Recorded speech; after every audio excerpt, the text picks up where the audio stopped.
Bem, a intervenção de hoje, no quadro da minha disciplina na pós-graduação, denominada Psicanálise e Desenvolvimento, tem como interesse e foco a apresentação da teoria do desenvolvimento emocional de Winnicott como, em primeiro lugar, como uma teoria do desenvolvimento, o que por si só não é óbvio, né? Existem teorias psicológicas que são teorias do desenvolvimento, e existem outras teorias que não são teorias do desenvolvimento. A diferença entre uma coisa e outra é que teorias do desenvolvimento pensam todos os aspectos da natureza humana ou do ser humano, né? Em termos da sua construção sistêmica, gradual, cronológica, do nascimento à morte. E nem todas as teorias psicológicas, seja de dentro da psicanálise, seja de fora da psicanálise, têm propostas teóricas, sistêmicas, que fazem isso, né? Algumas teorias se dedicam à percepção, psicológicas. Outras teorias se dedicam à memória, à inteligência. Dentro da psicanálise, nós temos teorias psicanalíticas que se dedicam a aspectos gerais do funcionamento do ser humano, como Melanie Klein, Lacan, mas que não têm essa questão de um desenvolvimento em fases cronologicamente estabelecidas, que se sobrepõem umas às outras num passo cronológico complexo e que se sobrepõe, se soma um ao outro. Então eu tenho me dedicado nos últimos anos a estudo das teorias psicanalíticas do desenvolvimento. E dentre estas teorias psicanalíticas do desenvolvimento, os autores de referência são Freud, que fez um primeiro esboço disso, depois Anna Freud, que é quem consolida essa perspectiva freudiana como uma efetiva teoria do desenvolvimento, estabelecida, com fases, com processos, tarefas, conquistas ao longo do tempo. Depois alguns outros autores, como Spitz, que fazem contribuições, por exemplo, sobre o primeiro ano de vida, coisas importantes aí. E em seguida 3 a 4 autores que têm teorias psicanalíticas do desenvolvimento claramente estabelecidas.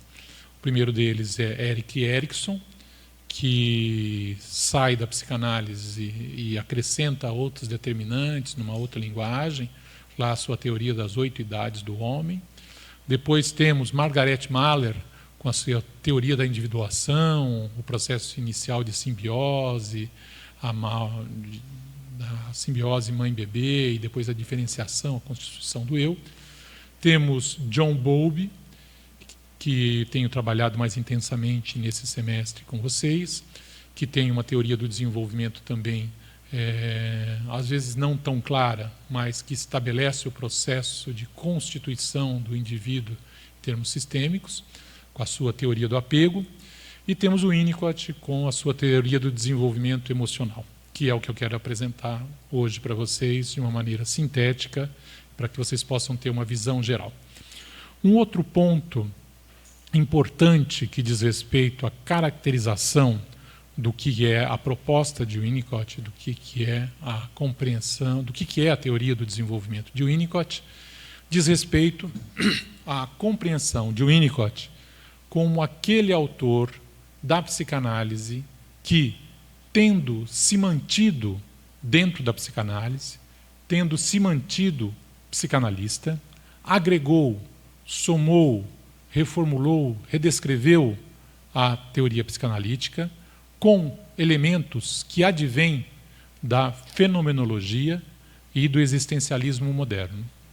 Isso, depois eu passo artigos para vocês têm referências de um trabalho mais intenso sobre isso, cuja tese ou hipótese central é a formulação de que a teoria psicanalítica com Winnicott é a realização, no campo da ciência, da psicologia esperada, desejada, formulada pelos fenomenólogos, e pela analítica existencial de Heidegger.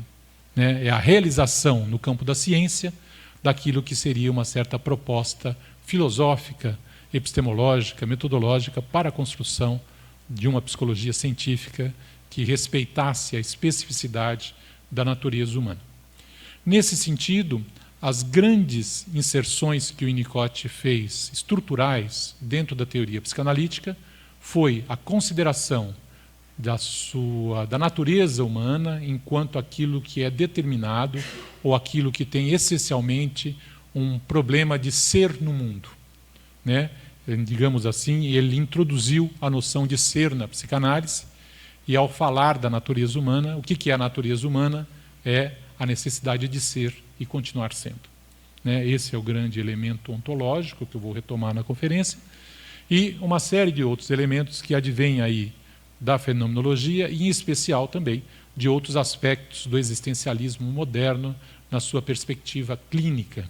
O que é o existencialismo moderno, não no campo da filosofia, mas na sua perspectiva clínica?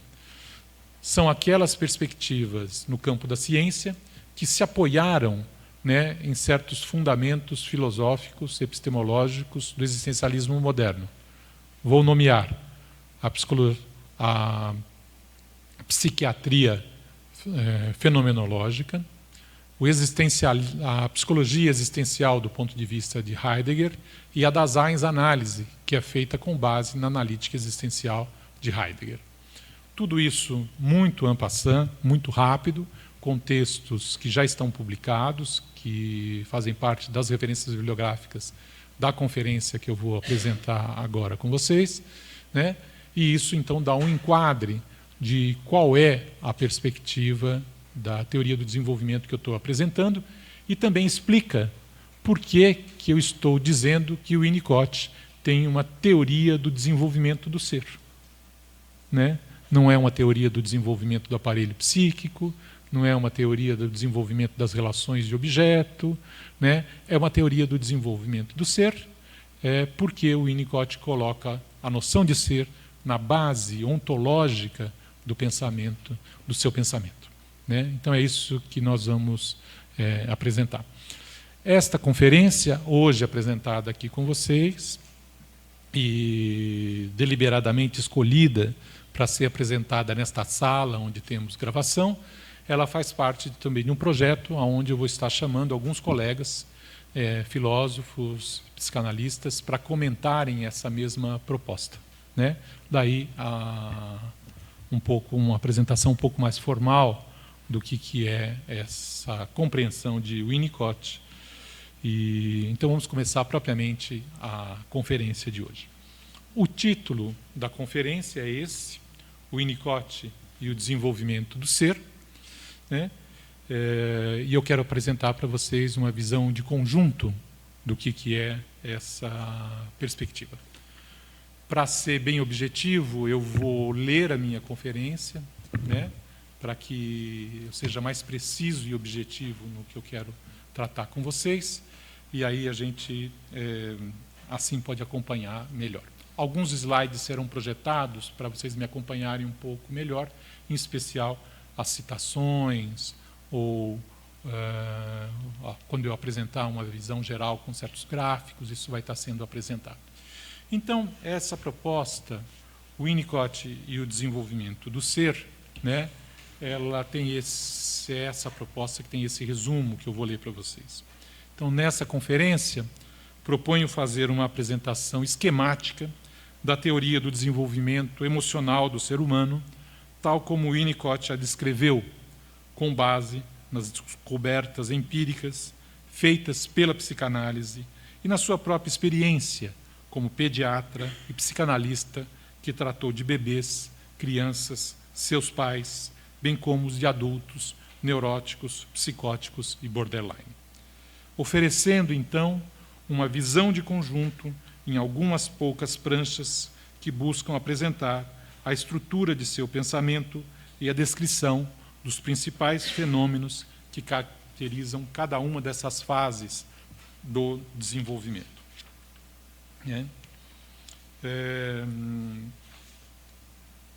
O Winnicott, apresentou uma descrição do processo de desenvolvimento emocional do ser humano, tendo a questão de ser e continuar a ser como fundamento ontológico e ôntico. Ontológico é da lógica do ser e ôntico são os fenômenos propriamente ditos.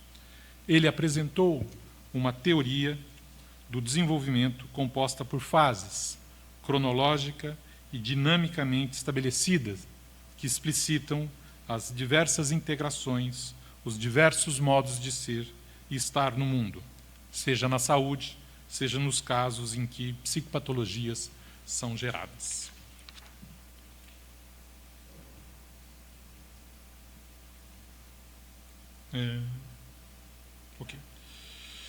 Ele mesmo se caracteriza como um pensador desenvolvimentista.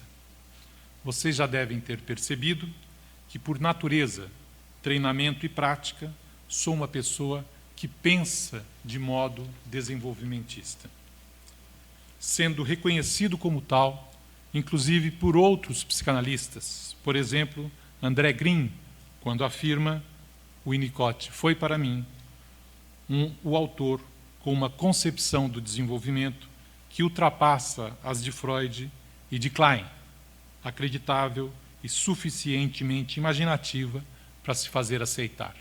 Eu fiz questão de mostrar o Winnicott se reconhecendo como um desenvolvimentista e outros psicanalistas, em especial Green, que é um psicanalista de primeira ordem, também dando o mesmo reconhecimento sobre essa proposta, né? Na continuidade de sua caracterização como um desenvolvimentista, o Winnicott explica, então, sua perspectiva de desenvolvimento. Cito o Winnicott: quando vejo um menino ou uma menina numa carteira escolar, somando ou subtraindo e lutando com a tabuada de multiplicação, vejo uma pessoa que já tem uma longa história em termos de processo desenvolvimental. E sei que pode haver deficiências, distorções no desenvolvimento ou distorções organizadas para lidar com deficiências que têm de ser aceitas ou que deve haver uma certa precariedade no que tange ao desenvolvimento que parece ter sido conseguido. Vejo o desenvolvimento como indo em direção à independência e a significados sempre novos para o conceito de totalidade, que pode ou não se tornar um fato no futuro daquela criança, caso ela esteja e continue viva.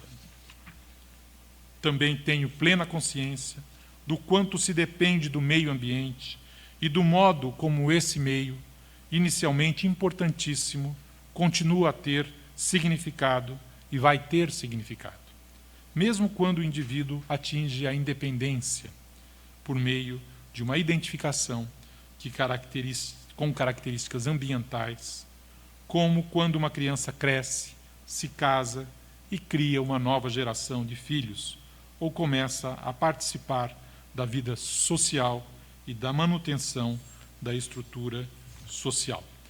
Vejam, aqui ele já apresenta o que seria o desenvolvimento, para onde vamos, o que é a inserção do homem no mundo, até o que é uma inserção saudável do homem no mundo. Esse desenvolvimento emocional, diferentemente do que fizera Freud, descrevendo e classificando o desenvolvimento em termos de modos de relação de objeto, impulsionados pelas pulsões, foi redescrito por Winnicott em função da questão da dependência que o ser humano tem em relação ao outro. Diz Winnicott: possuímos a única formulação realmente útil que existe da maneira pela qual o ser humano psicologicamente se desenvolve de um ser completamente dependente e imaturo para um estado maduro, relativamente independente. Então, nesse sentido, nós poderíamos caracterizar a teoria de Winnicott do desenvolvimento como uma teoria do desenvolvimento das relações de dependência, né? Essa é uma outra maneira mais descritiva de falar, e qual é o foco e mesmo qual é a maneira como ele vai classificar as fases do desenvolvimento, né? Nós vamos ver que ele vai classificar as fases do desenvolvimento em função dos modos de relação de dependência ou independência que o indivíduo tem.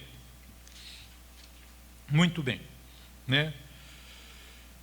Há certos problemas para a compreensão da teoria winnicottiana do desenvolvimento, né? Certos problemas que dizem respeito até ao próprio entendimento de Winnicott, que eu quero ressaltar com vocês. O problema na obra de Winnicott é que ele não fez uma obra sistemática, organizada, ele tem uma série de coletâneas, os seus livros, na maior parte, são coletâneas de artigos, né? Ele não tem, a não ser Natureza Humana, que é uma obra mais que tenta apresentar esse desenvolvimento, né? Mas uma obra publicada já póstuma, e ele não tem assim uma sistematização facilmente reconhecível da sua teoria. Tanto que, durante longo tempo, o Winnicott foi considerado um excelente clínico, mas um teórico péssimo, né? São alguns elementos que eu quero destacar para vocês e por que isso aconteceu. Então, um dos problemas da compreensão de sua teoria é o fato de que esta não foi sistematicamente analisada e apresentada por Winnicott num único lugar, livro ou artigo, mas encontra-se dispersa em diversos de seus textos, ainda que no seu livro Natureza Humana tenhamos uma apresentação geral do processo. O problema 2 desse problema é que ele não tem uma linguagem homogênea, né? Por linguagem homogênea, quer dizer, ora ele fala as coisas de um jeito, ora ele fala as coisas de outro. Inclusive, alguns autores identificaram isso como a grande criatividade de Winnicott. Não é qualquer autor, é Adam Phillips, que é o psicanalista que fez uma primeira obra de sistematização da obra de Winnicott, né, no texto Winnicott, que vocês têm traduzido em português, inclusive, né? E a crítica ao Winnicott é que ele não seria homogêneo na sua linguagem. Às vezes os mesmos termos querem dizer coisas diferentes, ou às vezes ele fala diferentemente das mesmas coisas. Esclarecimento. Outro problema, então, se refere ao fato de que ele usa linguagens diferentes para falar de fases diferentes, considerando isto como uma necessidade epistemológica e metodológica.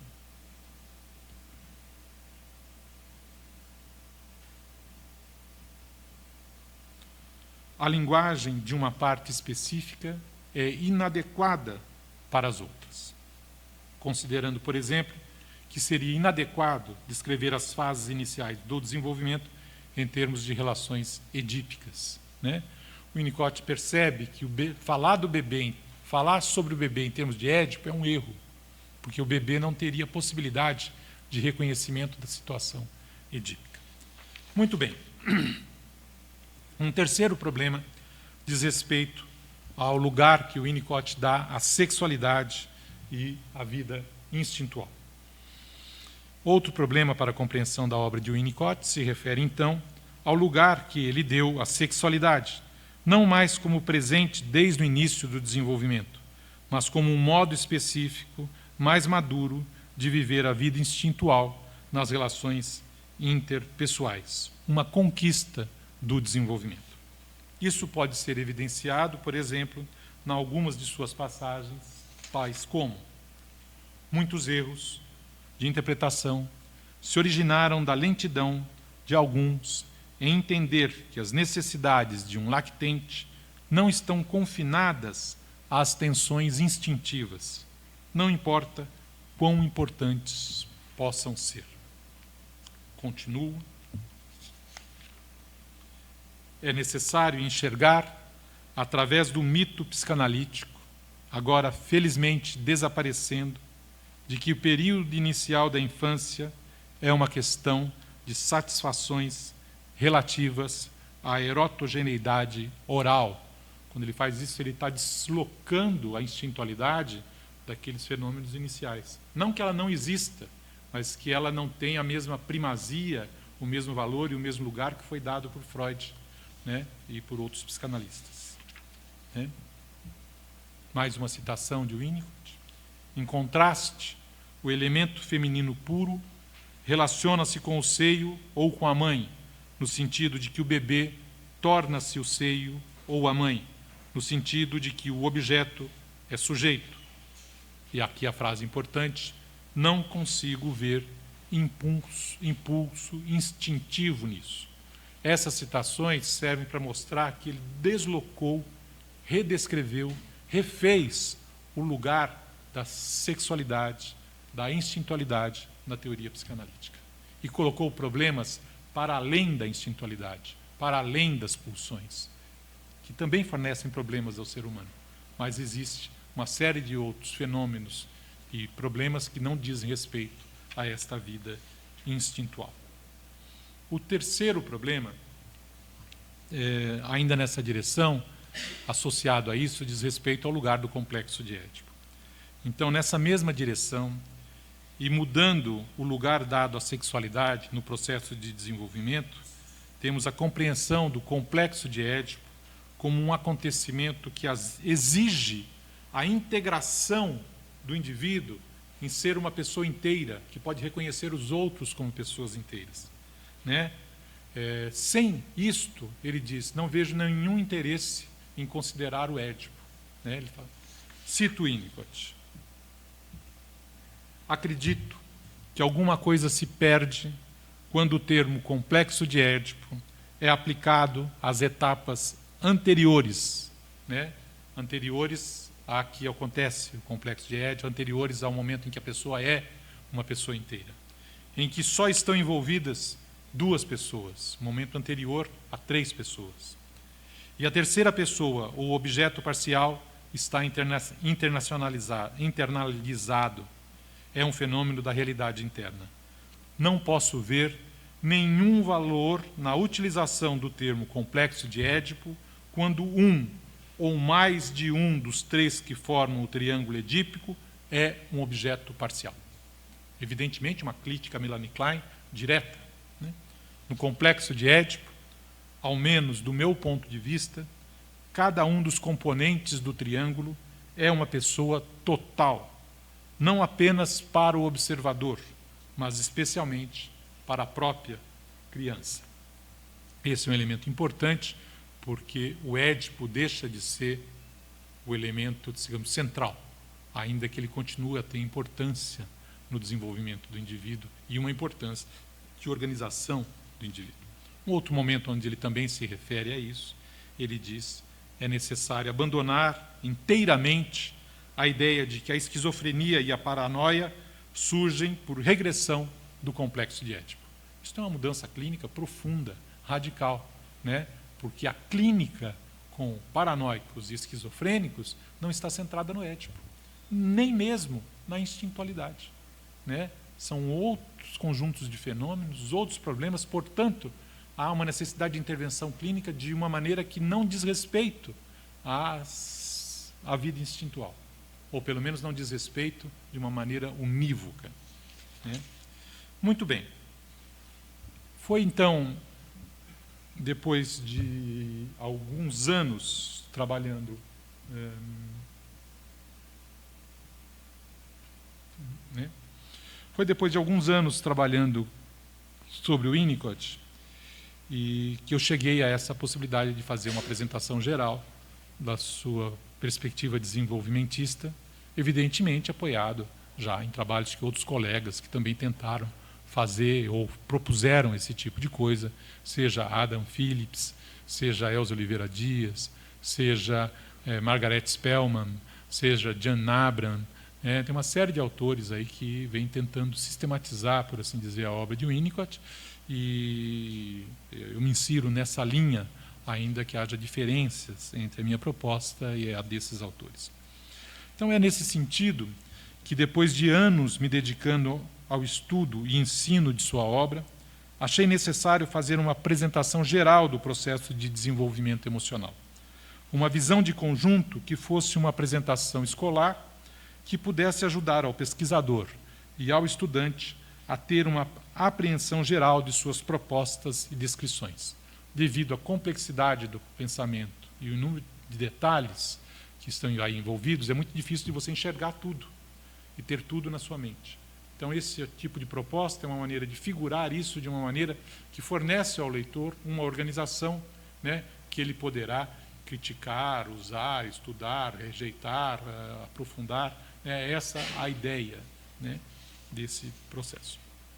Para isso, foi necessário explicitar o que seria o ponto de partida de Winnicott, né? A sua ontologia e também o telos, o horizonte desse desenvolvimento, oferecendo, por um lado, uma ontologia referida à questão da experiência de ser e, por outro, uma noção de saúde, pensando no que supõe-se estar ocorrendo na saúde e o que seria o telos desse desenvolvimento. Em primeiro lugar, então, cabe colocar em evidência o modo como Winnicott se refere à experiência de ser, como fundamento da própria natureza humana, né? Então, colocar o Winnicott dizendo o que ele entende com a noção de ser. Aqui tem uma observação importante: não importa o conceito de ser na filosofia. O que importa ao Winnicott é a experiência de ser, a experiência que os seres humanos têm em ser e continuar a ser.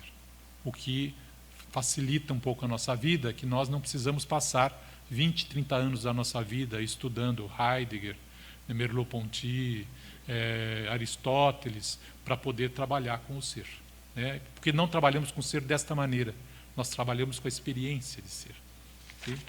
Muito bem. Winnicott, então, em Natureza Humana, diz o seguinte: gostaria de postular um estado de ser que é um fato no bebê normal, antes do nascimento e logo depois. Esse estado de ser pertence ao bebê e não ao observador. A continuidade do ser significa saúde. Se tomarmos como analogia uma bolha, podemos dizer que quando a pressão externa está adaptada à pressão interna, a bolha pode seguir existindo. Se estivéssemos falando de um bebê humano, diríamos sendo.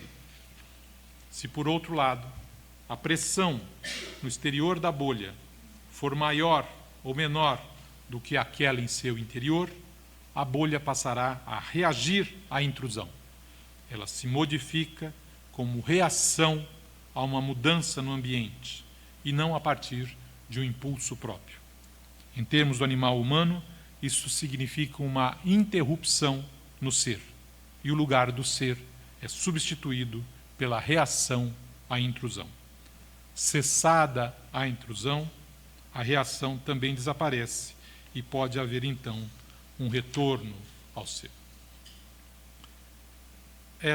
Em diversos outros momentos, ele fala sobre essa noção, o que é isso. Isso, Winnicott, eu tenho um texto sobre todas as vezes que o Winnicott falou sobre a noção de ser na sua obra, e é mais no final da sua obra que ele usa isso de uma maneira mais conceitual e não como um modo de falar, né? Isso também está publicado em artigo para vocês poderem analisar. Tendo essa noção de ser como fundamento, é daí que partimos, por assim dizer, eu quero dar o outro ponto do desenvolvimento, a outra ponta do desenvolvimento, que é a noção de saúde, o telos para onde iríamos. Então, numa das suas descrições do que é a saúde, ele diz: a vida de um indivíduo são, ou seja, saudável, se caracteriza mais por medos, sentimentos conflitantes, dúvidas, frustrações, do que por seus aspectos positivos. O essencial, veja que o Winnicott não tem uma ideia de que a vida é cor-de-rosa, de que cor-de-rosa sem sexualidade para menininhas casadouras. Não é nada disso, né? Então, há o reconhecimento da importância da sexualidade, do conflito, das ambiguidades, de impulsos amorosos, destrutivos, tudo isso faz parte do pensamento de Winnicott. Continuando a sua caracterização do que seria a saúde. O essencial é que o homem ou a mulher se sintam vivendo sua própria vida, responsabilizando por suas ações ou inações, sentindo-se capazes de atribuírem a si o mérito de um sucesso ou a responsabilidade de um fracasso. Pode-se dizer, em suma, que o indivíduo saiu da dependência para entrar na independência ou autonomia relativas, porque ninguém é independente de forma total. Okay? Ora, só isso já nos fornece alguma coisa que é de onde a gente parte para onde a gente chega, e que poderia também nos oferecer uma informação sobre os objetivos do tratamento psicanalítico, né? Aonde queremos que nossos pacientes possam chegar. Basicamente, nós queremos chegar que eles possam encontrar um lugar para viver, mesmo com uma vida dura, difícil, mesmo com sintomas, às vezes, obsessivos, psicóticos, paranoicos, né? Seja lá como for, mas possam encontrar um lugar para ter uma vida própria, né? E para poder existir esta vida, né? Dado esses polos, então eu passo agora a falar para vocês como é que ele organizou, né? Como é que são as fases do desenvolvimento, ok? Referindo-se ao lactente, o Winnicott indicou haver 3 fases do desenvolvimento. Diz o Winnicott, na fase do holding, o lactente é dependente ao máximo, de modo que podemos classificar a dependência como se segue: a da dependência absoluta, do 0 aos 4 meses, aproximadamente, da dependência relativa, dos 4 meses até 1 ano e meio, e depois rumo à independência, de 1 ano e meio em diante. Eu mesmo renomeei a fase que ele chama de rumo à independência para independência relativa, só por uma questão de lógica semântica. E considerando ser uma fase muito longa, optei por dividi-las em 2. Então, eu chamo essa fase a da independência relativa infantil, que vai de 1 ano e meio até a latência, e depois a fase da independência relativa adulta, que vai da adolescência até a morte. Vejam que nós entramos na vida madura, no envelhecimento e a morte como o último elemento do desenvolvimento, quando fechamos o livro, a última das experiências integradoras. Também nessa direção, eu procurei ainda colocar em destaque 2 grandes linhas do desenvolvimento que vão indo paralelas, às vezes se juntam, às vezes se separam, ou 2 grandes tendências que fazem, ou 2 grandes aspectos para compreender esse desenvolvimento, né? Procurei ainda colocar em destaque o fato de que o Winnicott distinguiu 2 grandes linhas do desenvolvimento que se sobrepõem, às vezes fundidas, outras distintas ou ainda integradas ao longo do processo.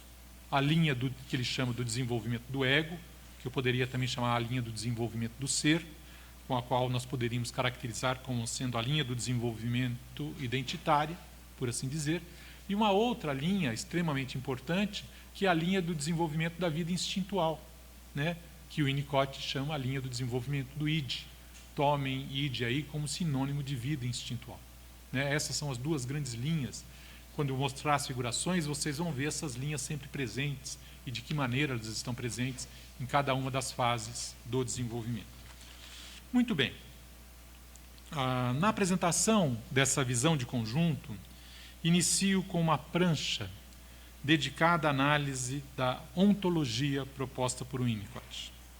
Analisando na prancha 1, que é essa que vocês têm aqui, eu já vou comentar, o que poderíamos denominar como sendo um mundo humano pré-existente, que parece ter grande proximidade com a preocupação e o lugar dado pelos existencialistas modernos, dentre eles Heidegger, à questão do ser, ao Dasein, como termo que designa o modo de ser do ser humano.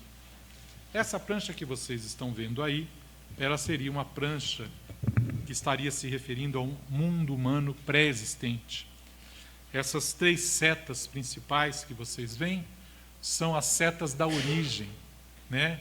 As setas iniciais. O Winnicott diz que nós viemos do não ser para o ser, temos essa passagem do não ser para o ser.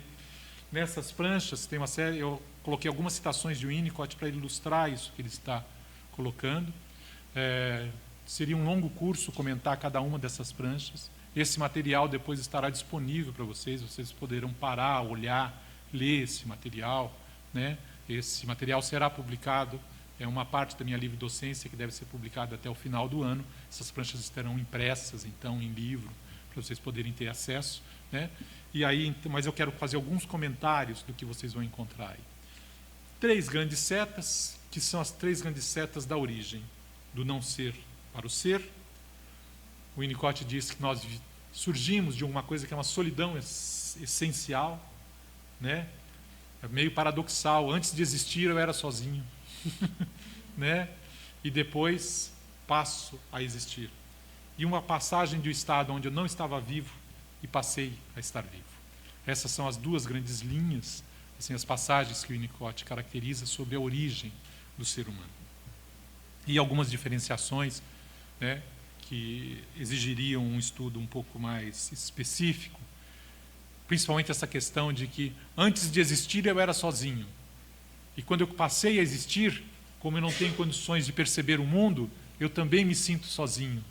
São duas solidões essenciais diferentes. A uma é uma solidão essencial metafísica. Eu sou sozinho antes de existir. E a outra é uma solidão essencial porque só existo eu. Porque o bebê não tem condições de reconhecer uma realidade não self.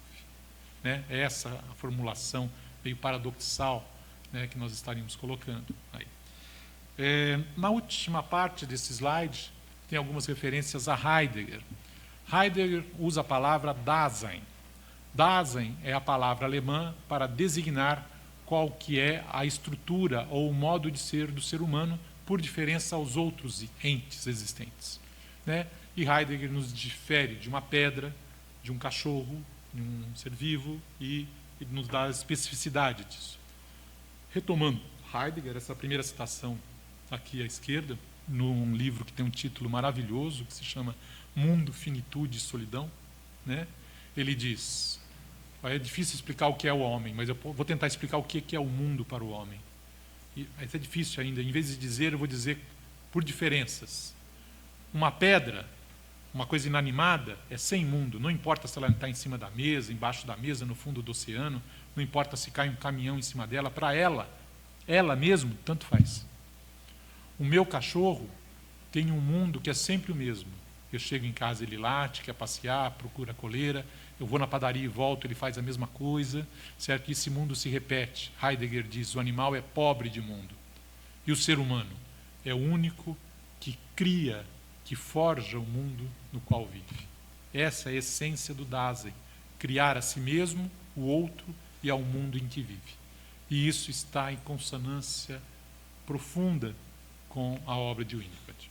Duas frases, uma de Heidegger e uma de Winnicott, para vocês verem a proximidade desses dois pensadores. Há uma delas onde Heidegger diz, o homem é o guardião do nada. Que nada? O nada que existe antes de eu nascer e o nada que existe depois de eu nascer. Aliás, depois de eu morrer. Depois que eu morrer, nada. Antes de eu nascer, nada. E o que é o homem? É o que cuida desse período enquanto a gente existe. Né? Olha a frase de Winnicott, quando ele vai falar da natureza humana. O ser humano é uma amostra temporal da natureza humana. Né? Então, Winnicott não é filósofo, Heidegger não é psicólogo. Né? Mas há consonâncias entre esses dois modos de falar sobre a natureza humana. Essa prancha, o Winnicott fala pouco disso, en passant, eu recompus essa prancha para que vocês possam estudar, olhar, ver o que são esses elementos. Né? E eu vou começar agora a apresentação dos outros pontos que diz respeito a esse universo. Né?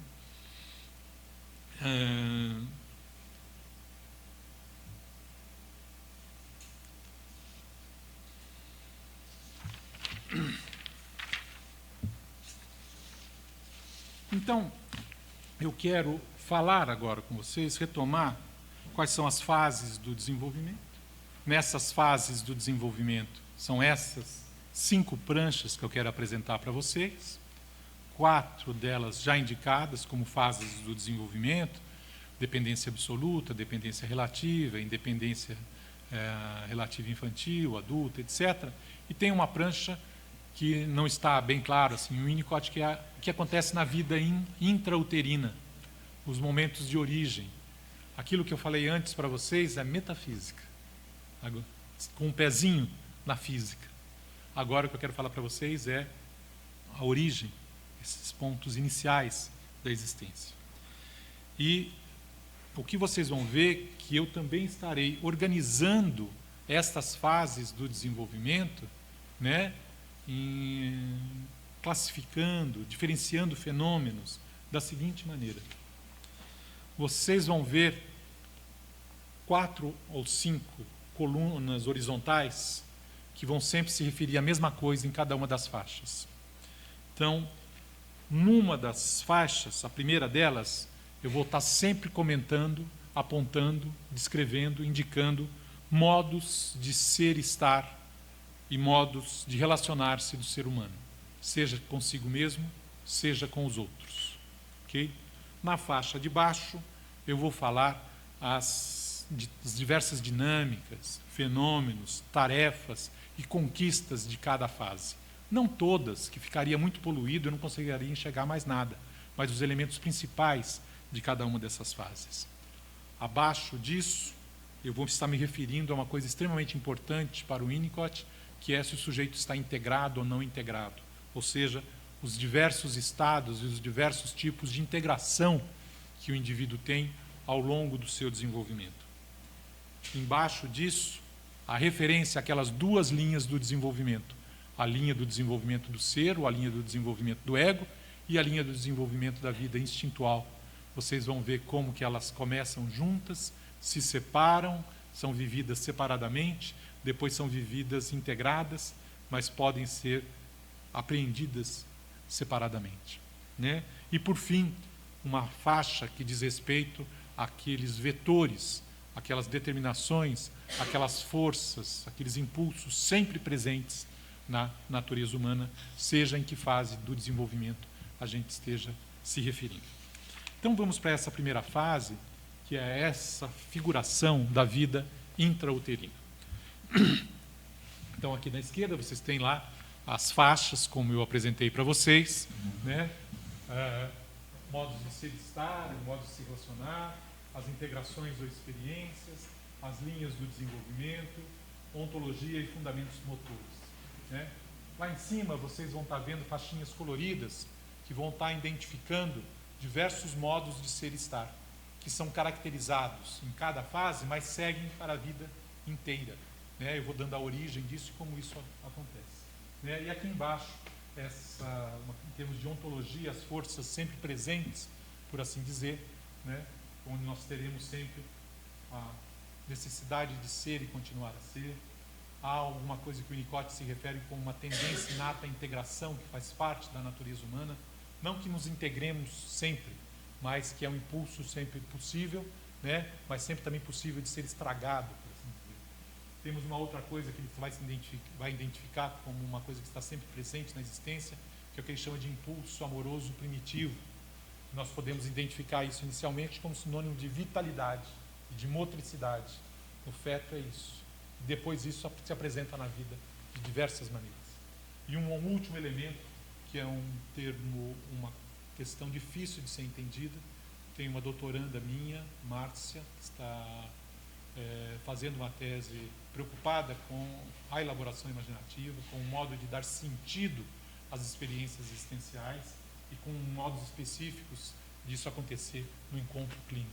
Mas aqui identificado como um fenômeno que está sempre presente ao longo de toda a existência, ainda que se realize de diversas maneiras. Né? Se vocês olharem bem, vocês estão vendo que tudo não parece, a vida psíquica, por assim dizer, não começa com a concepção. A concepção tem um ponto aqui, e em algum momento depois da concepção, que eu não sei precisar qual é, né, acontece eu passo a ser. Né? É uma coisa difícil de entender, mas que eu vou usar um paralelo que vocês podem se aproximar um pouco, que é a ideia de que numa criança anencefálica, ela não chega aí, é só a carne que se desenvolve. Mas tem um determinado momento, numa criança que tem um sistema nervoso que se constituiu, onde começam a acontecer fenômenos que dizem respeito a dar sentido aos acontecimentos existenciais. E é aí que nasce o psiquessoma, é aí que nasce a psique, por assim dizer. Eu digo que nasce a psiquessoma porque nesse momento da origem, o Winnicott dirá que no início o psique e o soma são uma coisa só. Quando eu falei sobre o ser para vocês, eu não disse que era uma bola dentro da outra, a bolha. Essa é a figuração básica né, que o Winnicott vai falar. Então eu começo agora a falar aqui, quando é a origem, que na verdade não é um momento, são diversas origens, né? E vou apontando algumas características de fenômenos que estão acontecendo aqui dentro da barriga da mãe. Ou seja, enquanto feto, que já pode dar sentido às coisas, não tem nada a ver com palavra, não tem nada a ver com significante, né? Tem a ver com dar sentido aos acontecimentos existenciais. Okay? Neste momento, onde psique e soma são uma coisa só, o que se chama linha do desenvolvimento do ego e linha do desenvolvimento do id são a mesma linha, né? Eles são, eu diria, nem mesmo amalgamados, são uma linha só. Ok? A criança vive uma coisa só. Aí. Muito bem. Quando chega o nascimento, né, nós temos agora a próxima prancha, né? E essa fase que eu poderia considerar, às vezes alguns autores consideram que essa fase chamada dependência absoluta já começa na vida intrauterina. Não sei dizer se sim ou se não, poderia se chamar, mas eu quis destacar o que está acontecendo na vida intrauterina como um fenômeno específico. Então, nessa prancha agora, né, temos a fase da dependência absoluta, mostrando o amálgama e a dinâmica relacional na qual o bebê, dependente do ambiente, sem ter noção do ambiente, sendo imaturo para a apreensão de uma realidade não eu, né? Diz o Winnicott sobre essa fase da dependência absoluta: nesse estado, o lactente não tem meios de perceber o cuidado materno. Ele é imaturo para isso, que é, em grande parte, uma questão de profilaxia. São esses cuidados maternos que cuidam da saúde, né? O bebê não pode assumir controle sobre o que é bem ou mal feito, mas apenas está em posição de se beneficiar ou de sofrer distúrbios. Muito bem. Novamente, modos de ser e estar, experiência, integrações de experiências, linha do desenvolvimento. A experiência que o bebê tem nesse momento aqui, e que ele tinha já dentro da barriga da mãe, é só de ser. É uma experiência sou, sem nenhum predicado, sem nenhum outro qualificativo, a não ser esse. É quase que um imperativo, né? Sou. Né? É essa experiência fenomenológica que está acontecendo. E quando o bebê tem essa experiência da mãe o alimentando, atendendo às suas necessidades, e o bebê achando, ou o bebê não tendo condições de perceber o ambiente, ora, se o bebê não tem condições de perceber o ambiente, o que acontece? Só existe ele, para ele. Do ponto de vista do observador, você vê uma mãe e um bebê. Do ponto de vista do bebê, só tem ele. E de repente aparece o seio da onde? Das suas necessidades. Como do fogo nasce o calor, sem que o fogo precise fazer algum esforço para que o calor apareça. Então os objetos da necessidade do bebê aparecem para o bebê como que por mágica, mas do ponto de vista da observação, do observador, uma grande sustentação, um grande conjunto de ações, por assim dizer, né? Então, há muitas coisas assim aqui a serem comentadas que tem a ver com isso, as conquistas, como é que é essa relação inicial, de amálgama mãe-bebê, da mãe suficientemente boa, que estando no estado de preocupação materna primária, atende às necessidades do bebê, de como que começa a nascer uma noção de temporalização no bebê, o tempo do bebê, espacialização, o espaço do bebê, ou um tempo próprio, ou um tempo subjetivo, ou um espaço subjetivo, né? São as primeiras experiências de si mesmo, experiências de sou eu que estou mamando, ainda que não tenha nenhuma reflexão sobre isso, né? Então aqui depois vocês podem ler essas pranchas e ver essa série de fenômenos que vão acontecendo aqui, né? A intenção da conferência de hoje é apresentar o quadro e não aprofundar a leitura do quadro, só que vocês possam ter uma noção da história. O bebê aqui é amalgamado à mãe, por assim dizer, né? E acontece uma coisa fantástica. Na hora que o bebê nasce, a linha do desenvolvimento do ser e a linha do desenvolvimento instintual são vividas separadamente pelo bebê. Como assim? O bebê sente as pressões instintuais como se viessem de fora e não como uma coisa dele, né? Ele sente, então, que a fome ou mesmo a excitação é uma coisa que o atinge e não como uma coisa que é produzida por ele mesmo. Okay? Ou seja, a linha do desenvolvimento do ego e a linha do desenvolvimento do id se separam e são experienciadas diferentemente. O bebê nesse estado está num estado de não integrado, ainda que ele tenha certa... Quando ele está bebendo, mamando lá com a mãe, né? A mãe vai, senta, dá o peito, o bebê mama nesse peito. Na hora que tudo acontece direitinho, ele tem a experiência de que é ele que está mamando. Né? Mas acabou isso, se desvanece tudo. Não tem uma unidade que permanece nessa história. Né? Então, ainda que ele tenha uma experiência de ser, ela não é uma experiência de ser integrado. Ela vai estados excitados, estados tranquilos, é isso que vai acontecendo. E eu caracterizei, então, esse estado do bebê aqui como um estado não integrado. Né? E junto com isso, essas forças ou tendências sempre aí acontecendo, impulsionando, determinando, presentes nos processos de desenvolvimento. E isso nos leva, mais ou menos, até o 4º mês de vida. Né? Muito bem. Na próxima prancha, é a fase da dependência relativa, de 1 ano e meio, de 4 meses até 1 ano e meio. Então, nessa prancha, a fase da dependência relativa, com o progressivo reconhecimento de que existe um ambiente e um eu que são distintos, são aprendidos e vividos como dois, né? Na qual estarão presentes subfases, a desilusão da onipotência, a transicionalidade e a do uso do objeto, levando à conquista do eu sou e a possibilidade de apreensão dos objetos como externos. Diz o Winnicott sobre esta fase. Aqui, o lactente pode se dar conta da necessidade de detalhes do cuidado materno e pode, de modo crescente, relacioná-los ao impulso pessoal e, mais tarde, num tratamento psicanalítico, pode reproduzi-los na transferência. O que é importante aqui é que depois da fase da dependência absoluta, onde é caracterizada por aquela experiência de ser a experiência sou, estar integrada, amalgamada com a mãe, e o bebê tendo certas integrações no tempo, no espaço, as primeiras experiências de si mesmo, tudo isso vai acontecendo e vai sendo mais ou menos juntado pelo bebê.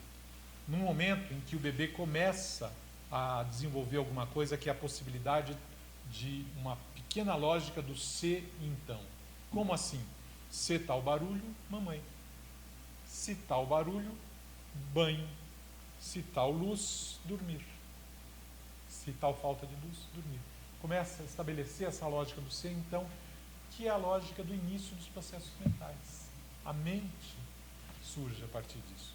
Esta fase, ela é dividida em são 3 grandes acontecimentos, que eu estou chamando de subfases. Um primeiro momento, onde começam os processos mentais, começa uma pequena percepção de que o ambiente não se adapta exatamente no momento em que a criança precisa, tem um tempo maior de adaptação, começa um reconhecimento, digamos, homeopático de que existe um ambiente. E esse momento é chamado de momento de desilusão. Desilusão do quê? Da ilusão inicial, que bastava ter a necessidade e o objeto aparecer. Não basta mais. Né? Então isso se chama de desilusão, às vezes o Winnicott chama isso de desmame. Né? Não porque o peito saiu, mas porque a ilusão desapareceu. E começam a aparecer, então, uma série de fenômenos que diz respeito. Esse é o início desta fase, que é a fase chamada da dependência relativa. Na sequência dessa fase, um pouco mais de acontecimentos, integrações, experiências desse tipo, se tudo corre bem, isso aqui é uma linha do desenvolvimento do que ocorre na saúde. Né? Se tivesse patologia ou falhas, outras coisas que eu vou falar um pouco para frente. A próximo momento, a próxima fase colocada aqui é da transicionalidade, quando surge a possibilidade de existirem objetos transicionais. E o objeto transicional é ao mesmo tempo a criança mesma, né, e algo de fora. Né? A criança cria e encontra. Né? É esse elemento.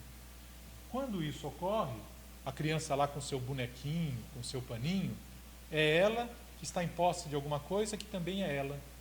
E ela sente sendo ela mesma com alguma coisa. Vejam as experiências. Antes eu tinha uma experiência, sou, um modo de ser, estar no mundo, né? Um modo de relação subjetivo com o mundo. Com os objetos funcionais, aparece um novo modo de ser, estar, sou com. Né? Começa uma outra maneira de sentir a si mesmo e de sentir o outro, no momento que eu ainda nem reconheço o outro como outro. Okay? Depois, na sequência disso, com isto sendo vivido e tudo correndo bem, com a sustentação ambiental, inclusive, tem uma outra fase de difícil entendimento em Winnicott, que é a chamada fase do uso do objeto, que, tentando resumir um pouco essa história, é mais ou menos assim. É como se a criança, criando os objetos de que precisa, como no objeto transicional, né? E para criar o objeto, ele precisa destruir o que o objeto era, certo? Se o objeto é alguma coisa e você quer criar em cima, você precisa destruir o que ele era. Logo você o destrói, certo? E cria uma outra coisa. Nesse processo acontece uma coisa esquisita, né? Acontece uma coisa esquisita que é a seguinte: a criança cria o objeto, portanto destrói o objeto, e de repente o objeto está lá, fora dela, como existindo. E aí a criança diz: oi, objeto, eu te amo. Esse é o momento de constituição da realidade externa, no mesmo momento que também é a constituição do indivíduo. Então, isso que se chama fase do uso do objeto, e que às vezes é caracterizada como aquilo que destrói o objeto, não destrói o objeto na sua inteireza, na sua totalidade, destrói só os aspectos de que o objeto é subjetivo ou transicional, e o objeto passa a ser um objeto real no mundo. Então não é a destruição, pulsão de morte do objeto em si mesmo. Ele destrói essa característica de que o objeto é eu, né? E passa a ser então um objeto externo que eu posso gostar, que eu posso sentir falta, né? Esse é o momento, acontecendo todos esses fenômenos. No final, a criança chega numa integração que é eu sou, e tem um monte de coisas no mundo que não sou eu. Eu entro num tipo de relação eu, não eu. Aqui tem uma série de fenômenos que vão acontecendo, né? Essa passagem que eu disse para vocês, a destruição do objeto, ou a constituição do objeto como objeto externo, né? Que é a fase do uso do objeto, né? E a chegada no eu sou como um processo só. Nesse momento, a linha do desenvolvimento do ego, ou do ser, a linha identitária, e a linha do desenvolvimento da vida instintual continuam sendo vividas como paralelas, como diferentes. Okay? E a criança continua no estado não integrado, e ao final desta fase, com a chegada do eu, no eu sou, a criança então se integra num eu, né? Uma noção de eu, tá ok? Né? Onde ela reúne todas as suas experiências existenciais, boas ou más, ela junta tudo num conjunto. Muito bem, na continuidade disso, nós temos as fases lá rumo à independência, que eu dividi em duas, né?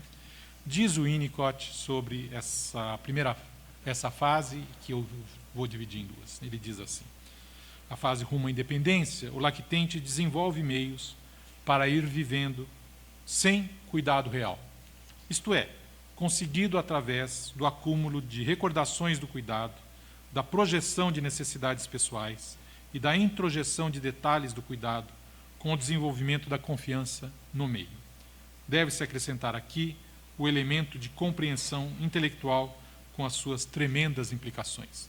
Dividindo essa fase em duas, né, nós temos então a fase da independência relativa infantil, também chamada por Winnicott de fase do concernimento, e por Melanie Klein de posição depressiva. Temos aí uma longa série de integrações até a chegada ao status de ser uma pessoa inteira que se relaciona com os outros como pessoas inteiras, tendo como tarefa administrar a vida instintual, sexual, nas relações interpessoais, no quadro do cenário edípico. Nós começamos no momento de uma primeira integração com relações a dois corpos. e depois, ao final da... Não, está errado aqui. É essa. Está invertida, depois eu volto. Essa fase, ela começa com a integração do indivíduo eu sou, por oposição a tudo que aqui é não eu, portanto, relação a dois corpos. Na continuidade disso, bem próximo ao que Melanie Klein identificou como posição depressiva, temos uma série de integrações. O amor e o ódio, impulsos amorosos e impulsos destrutivos. E aqui acontece uma coisa fantástica. Os instintos que eram vividos como sendo externos a mim, passam a ser, num determinado momento, integrados ao eu. E eu passo a ter agora as linhas do desenvolvimento do ego e do desenvolvimento do id, vividas como integradas. Ainda que na minha vida tem horas que eu viva mais uma coisa ou mais outra. Mas começo a viver essas coisas. Essas integrações me levam a uma série de experiências, conquistas. Aqui nós temos a integração de impulsos amorosos destrutivos, a experiência com ciclo benigno, até que eu chego num momento em que eu sou uma pessoa inteira, que se relaciona com os outros como pessoas inteiras, portanto eu tenho relações a três corpos, o triângulo edípico.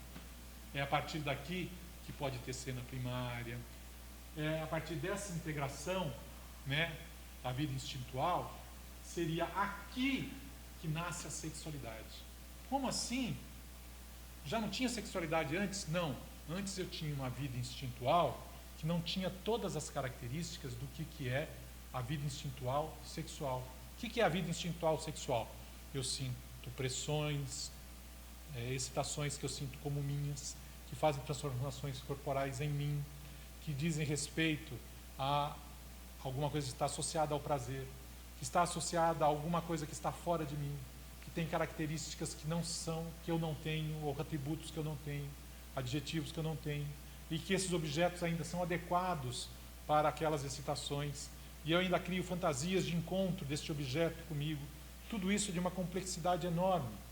Então aqui eu posso fazer a frase, a formulação sintética difícil, que é: a sexualidade é uma maneira específica, amadurecida, de viver a vida instintual.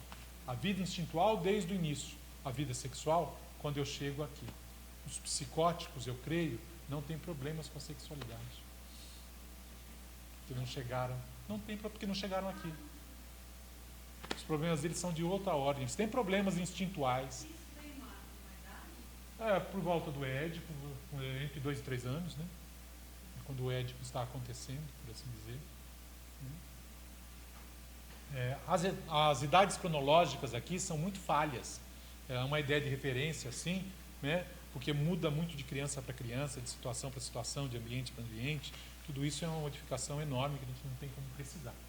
Mas o que temos aqui, então, né, é esse grande entendimento de que as linhas se juntam, uma série de integrações, chego a ser uma pessoa inteira, aí começam a ter problemas que dizem respeito à administração da sexualidade nas relações interpessoais, todos os conflitos edípicos que dizem respeito a isso.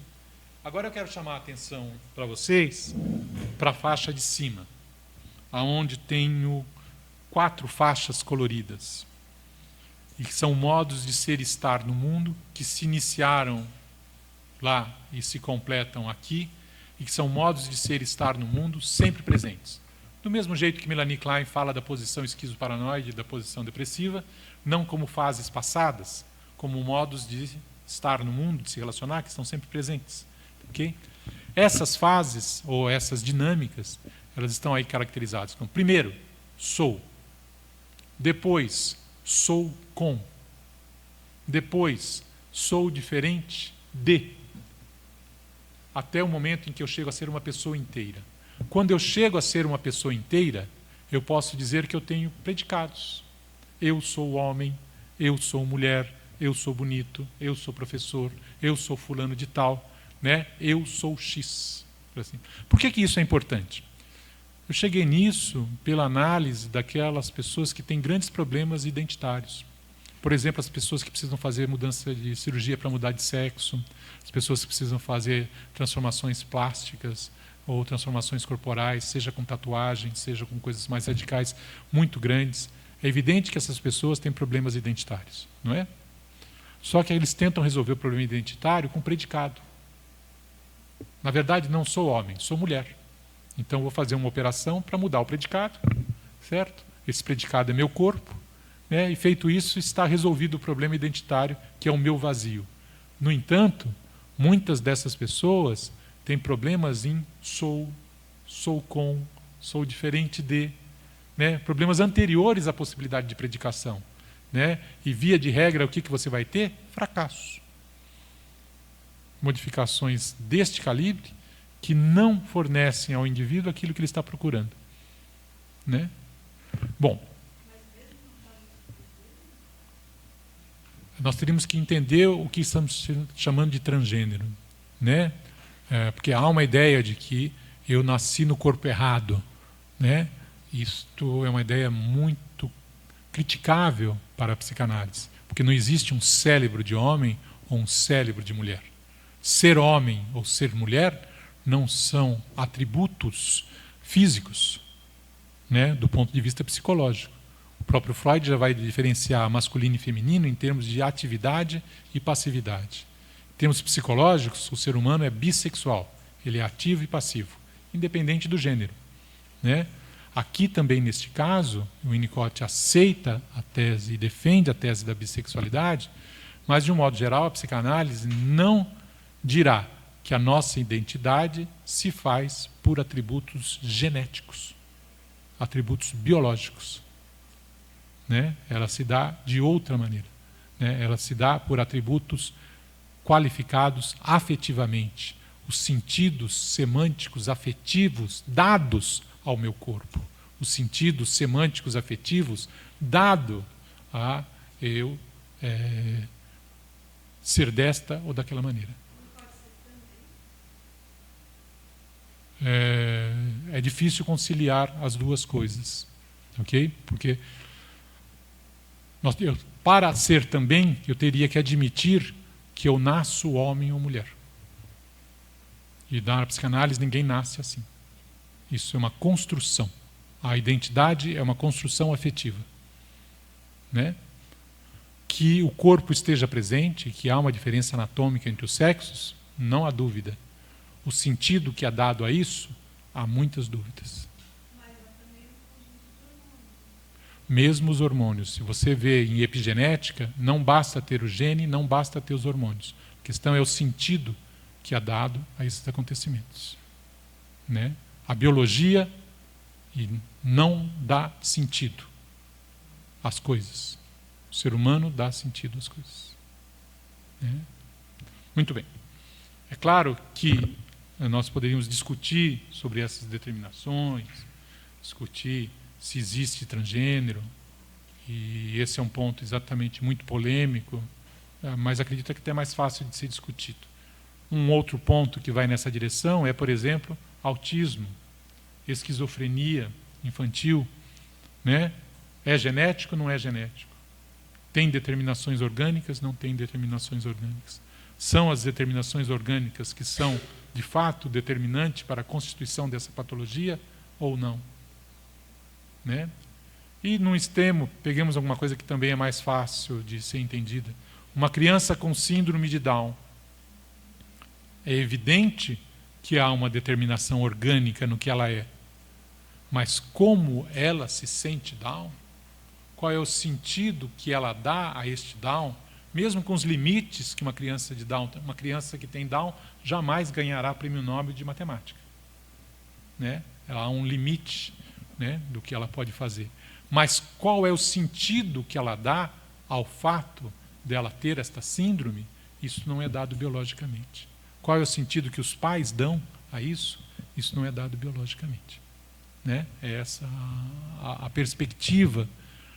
Isso não precisa ser o Winnicott, isso é uma perspectiva da psicanálise, né, que no sentido de que a construção psicoafetiva do ser humano é feita na sua história afetiva, familiar, relacional. Mas ainda assim, o predicado dela, ela pode não se sentir dela. Ela pode não ser uma questão dela. Pode não ser uma questão, mas ainda assim ela tem as limitações e Tem. as características Tem. de né?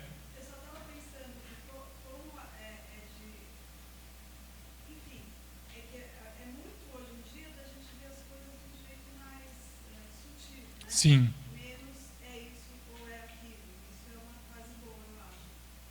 E também eu acho que essa eterna luta do genético com informação Aqui, também pode ser visto dessa forma. não, eu diria o seguinte: a psicanálise não quer, seja Freud, seja Winnicott, seja Lacan, seja Bion, seja o que for, ela, e fazendo uma posição bem freudiana, ela não deseja ter a prerrogativa de ser a única a dizer o que acontece no mundo. Ok? Mas, do seu ponto de vista, ela vê aquilo. Né? E ela diz, então, ela pode dizer, numa família que tem uma criança com síndrome de Down, como é que são construídos os sentidos afetivos, emocionais, semânticos, quais os sentidos dados existenciais a essa singularidade. Então, mas eu falo isso porque quando o Farina começou a fazer as primeiras cirurgias na década de 70, o psicólogo era também geneticista. Isso é uma qualidade boa. Concordo. Né? Não vejo nenhum problema. Muito bem. Retomando o foco, esses modos de ser estar, eles identificam modos de ser estar do indivíduo, mas se vocês quiserem, eles também vão identificar, caracterizar modos de relação transferencial com o paciente. Né? Eles especificam modos de relação do indivíduo com o ambiente, com o outro. E, nesse sentido, também caracterizam modos de relações transferenciais, diferenciados, com ações diferenciadas no modo de tratar a transferência. Né? Muito bem. Dado esse estado, essa integração, né, temos essa passagem dos estados recém-integrados para os estados integrados. Né? E vamos, então, à última prancha. Né? Na prancha, isto. Ao final, temos a fase da independência relativa, adulta, que começa com a entrada na adolescência e segue por todo o espectro da vida adulta, culminando com a última das experiências de integração, a morte e o retorno ao não ser. Aí eu caracterizei lá em cima esses modos de ser e estar, que permanecem durante a vida toda. Caracterizei alguns aspectos da adolescência, principalmente quando o Winnicott nos aponta que os adolescentes nos ensinam esse elemento importante, que mais importante do que a sexualidade é ter um lugar no mundo. E aí aquela frase famosa dele, primeiro ser, depois fazer, né, que esse é o elemento mais fundamental. Lembremos que o Winnicott é um dos autores psicanalistas que mais escreveu sobre adolescentes. Freud não escreve quase nada, Melanie Klein um parágrafo ou outro, né? E o Winnicott tem no mínimo uns 10 textos sobre adolescente. Né? Depois fiz uma caracterização da noção de saúde, né? E um pouco que eu li para vocês, o que é essa característica de saúde, que ultrapassa as concepções de saúde referidas à vida instintual. Tem toda uma questão de estar no mundo, ter uma vida própria, né? Poder se responsabilizar pela vida, etc. Okay?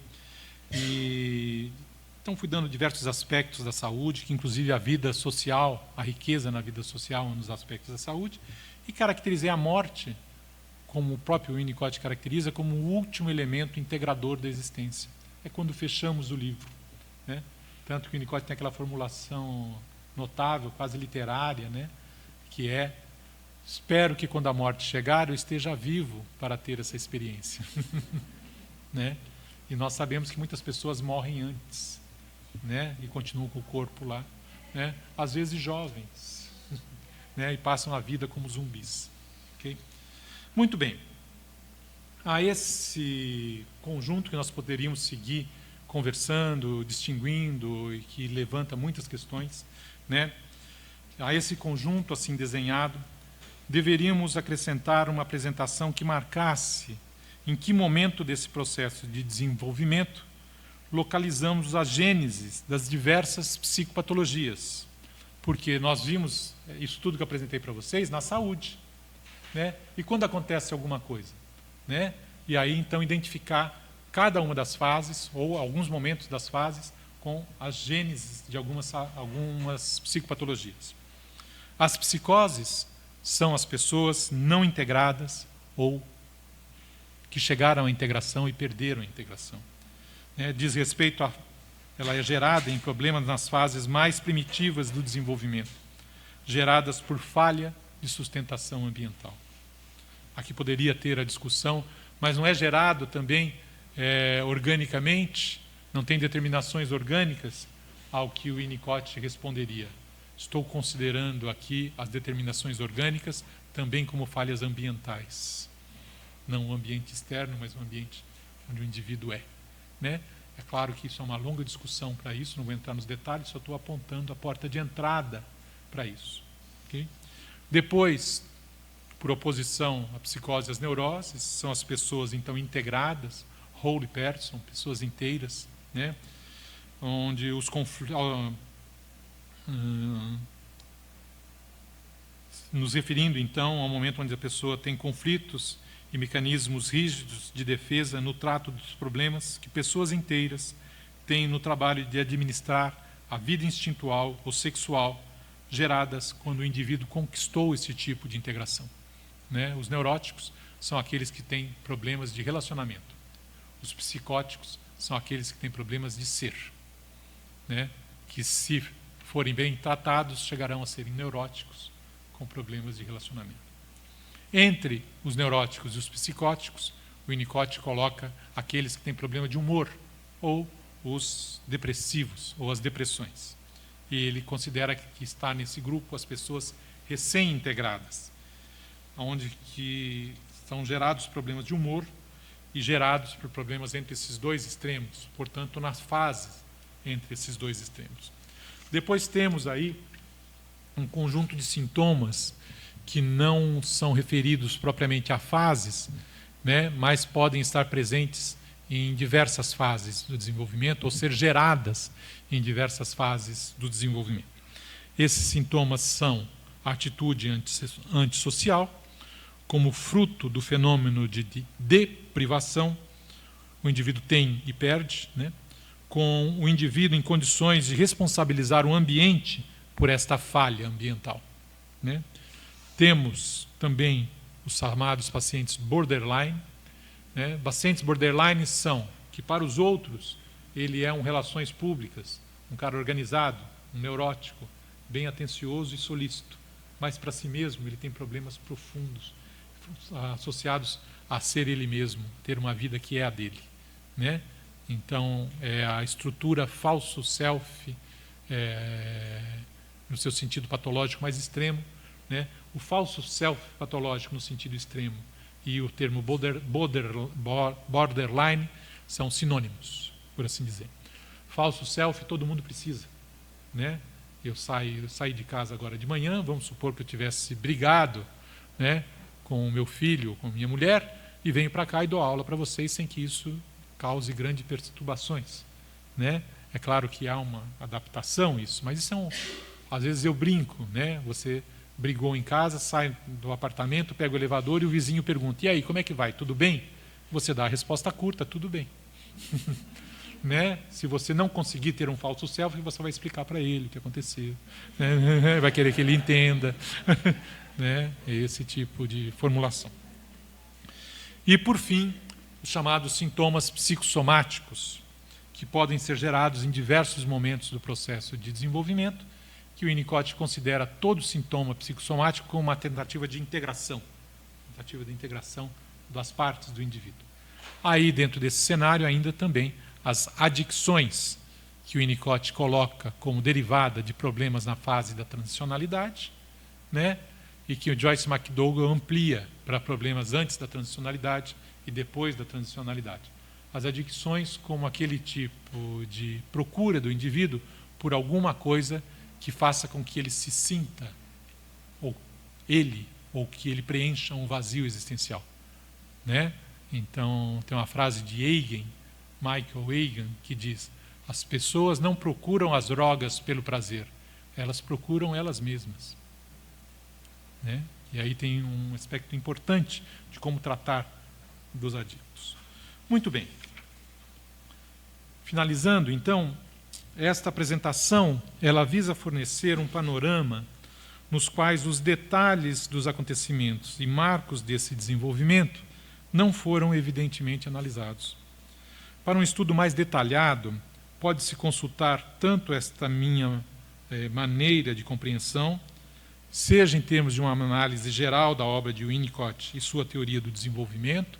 Nas referências bibliográficas vocês têm uma série de textos sobre isso, seja em termos de uma leitura geral da obra de Winnicott, seja em termos de o que é a noção de ego e self, o que é a noção de id, ego, em Winnicott, a noção de superego, como é que o Winnicott se diferencia de Freud. Tem uma série de artigos que vão nessa direção de análise pontual e às vezes de análise geral do que é a proposta de Winnicott.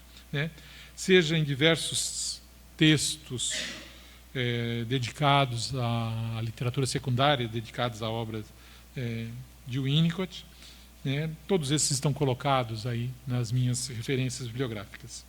Bom, no meu livro Por que Winnicott, vocês têm uma apresentação temática de referências bibliográficas para ler sobre a história de Winnicott, tais textos, para ler sobre concepção, interpretação, sobre a proposta geral de Winnicott, tais textos, tais autores, para ler sobre Winnicott e Freud, tais autores, para ler sobre Winnicott e Klein, tais outros. Então, recolhi aí naquilo que consegui enxergar na literatura, essas referências bibliográficas que ajudam ao pesquisador a encontrar esses temas.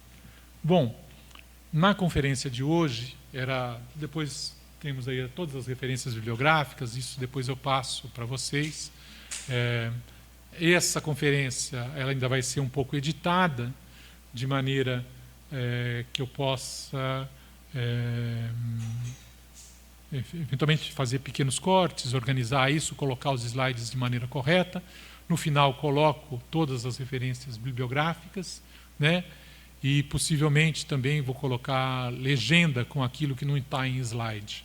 Seja legenda em português, para que vocês possam acompanhar e ter o texto que diz respeito à conferência, né? E esse material também estou organizando para poder ter legendas e o material em inglês para colegas que não falam o português, né? Então, isso é o que eu tinha para apresentar agora para vocês em termos de do que é o sistema geral, né? E em termos de transmissão dessa aula, acho que a gente interrompe, mas podemos seguir agora conversando com perguntas que eventualmente vocês queiram fazer, temas que queiram colocar, problemáticas que queiram levantar. Então, estou à disposição aí de vocês para esse diálogo. Tá bom? Deixa eu ver só que horas são. Então, um tempinho para ver se tem alguém que quer fazer alguma intervenção, alguma pergunta.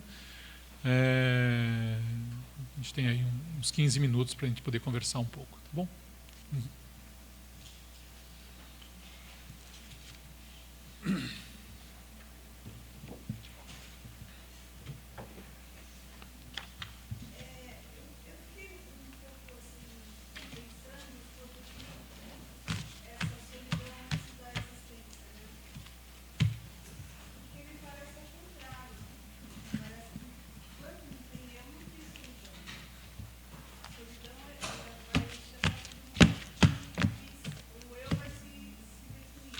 Acho que temos duas coisas para diferenciar na sua formulação.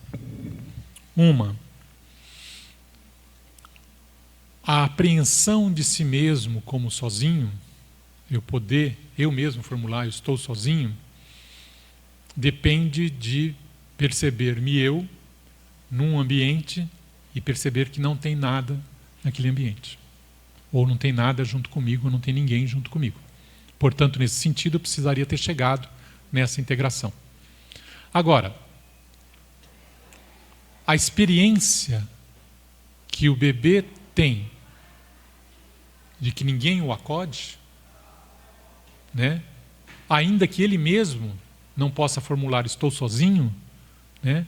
A experiência fenomenológica de que ele chora e não é atendido é uma experiência de solidão. Mas aí já é gerado. Já é gerado. A outra, dentro do útero, a criança, concordam comigo que dentro do útero a criança não tem nem ideia de que existe mãe? Talvez nem ideia de que exista a placenta? Só existe ela? Então, conceitualmente, eu posso dizer que só tem ela. Portanto, ela está sozinha. Ainda que a apreensão que ela mesma tem da sua existência, ela não possa formular, estou sozinha. Tá, ok? Outra coisa. Enquanto experiência pessoal, ela não diz, me sinto sozinha. Tá? Mas ela tem a vivência de estar sozinha. Esquisito, né? Ela vive a solidão sem ter a percepção da solidão. Né? Eu não sei, porque a sensação que eu tenho não é que ela viva a solidão, mas é que ela vai percebendo que ela existe a partir do momento em que ela vai sentindo no toque, no movimento, que ela tem ela e tem o outro. A maneira... Esse limite é que dá a Temos um problema aí que é o seguinte: nós não temos acesso ao bebê. Não temos acesso a saber como ele se sente. Mas nós temos acesso a alguns marmanjos que são bebês. Os psicóticos. E eles, com base nisso, com base nessa experiência, que o Winnicott fala sobre esse sentimento inicial. O sentimento de vazio, a tal das angústias impensáveis, cair para sempre, estar aos pedaços, né? Nada tem sentido, né? O mundo não me interessa, né? Esses sentimentos são sentimentos que dizem respeito a essa formulação. Essa discussão sobre a solidão essencial foi uma alternativa que o Winnicott encontrou para se opor à formulação de Freud de que a vida vem da não-vida e que nós aparecemos no mundo do inorgânico. E o Winnicott diz, Freud, quando diz isso no Além do Princípio do Prazer, né, não é verdade. Se você olhar, todo ser humano vem de outro ser humano. Todo ser vivo vem de outro ser vivo. Então essa história de que o vivo vem do inorgânico, talvez seja uma verdade perdida no tempo, mítica, e na biologia, talvez não sirva nem mesmo para a biologia, né? Em termos da experiência existencial do ser humano, né, ele diz, nós não adviemos, a nossa origem, antes de sermos, a gente é não ser. E esse não ser essencial, metafísico, por assim dizer, ele chama solidão essencial. Então, da onde vem o ser, do não ser? De outra maneira, da onde o ser humano vem? Da solidão essencial e não do inorgânico. Né? É a maneira como ele vai formular isso em Natureza Humana, parte 4, capítulo 5, se eu não me engano. Quando ele se diz aí, se refere então a isso, ele tem dois objetivos. Um, se opor a essa coisa de Freud, mas tem um objetivo secundário, que é eliminar toda a reflexão que se baseia na ideia de pulsão de morte. Né? Ele fala, a ideia de pulsão de morte é uma ideia metafísica, é como uma ideia de um pecado original, nascemos com a destrutividade, né? Nascemos com uma destrutividade assim, e ele diz, a agressividade existe na vida, mas ela não existe enquanto uma pulsão de morte. Né? Sim. É porque eu estava pensando justamente que isso está inserido dentro de um contexto maior, né? Uma cosmogonia, né? Dentro de uma certa cultura. Né? Porque, por exemplo, agora eu tenho visto que tem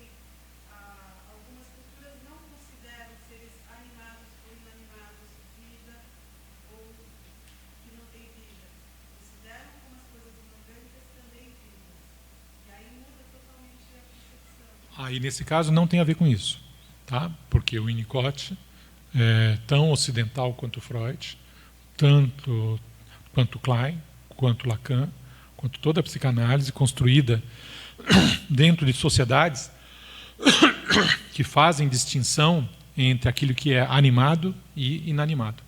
Eles estão todos aí. E a construção que o Winnicott faz, dizendo que o ser advém do não ser, não é porque existem culturas que dão vida àquilo que é inanimado. Não é essa a reflexão. A reflexão que ele faz e a base empírica para poder dizer que nós chegamos ao ser advindo do não ser, tem a ver com experiências de pacientes psicóticos que se sentem não sendo, né, que têm quebrado a sua continuidade de ser e que passam a vida procurando um lugar para ser e estar no mundo. Eu acho que são pessoas que foram criadas dentro dessa categoria maior, que vem o pecado original. Com relação ao pecado original, que o Winnicott se refere, não é tanto em relação a uma crítica à religião. Não é tanto uma crítica à religião, mas é falar assim, bom, mas da onde vem a pulsão de morte? Para Freud, ela vem da matéria, né? O segundo princípio da termodinâmica. Todo ser que tem excitado tende a descarregar a sua energia num universo que tende, ao final, ser morto, porque não tem diferença de potencial entre nenhum dos elementos, né? E Freud fez isso para tentar explicar alguns fenômenos que ele não conseguia explicar, que é as transferências negativas, a agressividade, as neuroses de guerra, a hipocondria, né? O tal do destino demoníaco, a compulsão à repetição. E o Winnicott vai dizer, não precisamos de pulsão de morte para explicar isso. Né? Então ele diz, e é interessante, ele diz assim, Freud fez um erro, e ele usa a palavra erro, foi a pulsão de morte. O fenômeno foi bem percebido, compulsão à repetição, transferência negativa, hipocondria, coisas assim. A solução foi errada, porque ninguém se coloca a pergunta de onde vem a pulsão de morte. Alguém faz essa pergunta? Quando vai explicar, fulano tem isso por causa de pulsão de morte. Seja num congresso, né, a pulsão de morte se exercendo assim. Mas de onde vem a pulsão de morte? Não há essa pergunta nunca é feita, né? Enquanto que em Winnicott, a agressividade, você sempre pode perguntar, de onde vem a agressividade? Às vezes a agressividade vem para o Winnicott não porque você quer ser agressivo. A criança dentro da barriga da mãe que chuta e estica a perna, estica a barriga da mãe, não quer destruir a mãe. Aquilo é um movimento vital. Tá, ok? Você, quando encontra alguém que você ama, quer apertar e abraçar forte, você não quer destruir a pessoa. Pode danificar. Né? Então tem esse elemento, mas isso não é porque tem uma pulsão de morte. Né? É porque tem alguma coisa do impulso amoroso primitivo que, ao exercer-se, amar gasta o outro. Né? Mais ou menos isso. Okay? Uhum.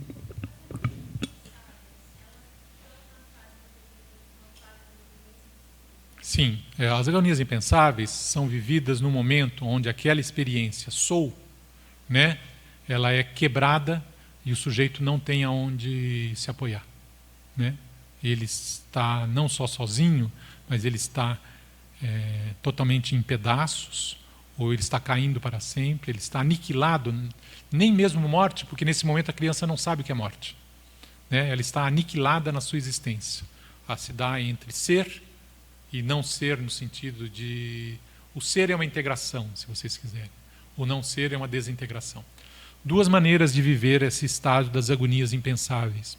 Uma, nesse momento inicial, onde ainda não se é, tá, ok? Mas não se tem sustentação ambiental. Tá? E a outra é quando o indivíduo já está recém-integrado, tem alguma integração, mas acontece alguma coisa que desfaz a sua vida. Exemplo simples, que todo mundo já passou um pouco. Né? Uma relação amorosa muito forte e a pessoa fala tchau. E você perde o pé. e você se desorganiza, e se desespera, e se desintegra, e enlouquece. Né? O enlouquecimento é esse tipo de desintegração. Né? Isso aí é vivido. Essa desintegração é vivida como loucura e aniquilação. É diferente da desintegração que você passa quando você deita para dormir, vai ficando sonolento e vai perdendo a noção, realidade, fantasia, e adormece. Ou deita numa rede na Bahia e adormece com o barulho do mar. Né? Essa não é uma desintegração angustiante, né? Mas desse outro tipo que eu falei, ela é. Morre alguém que você ama, né? Alguma coisa desse tipo.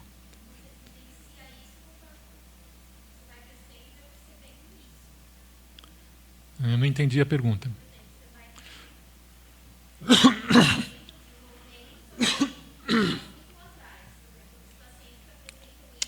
Eu diria, todos nós, mesmo saudáveis, tivemos certas experiências de angústias impensáveis.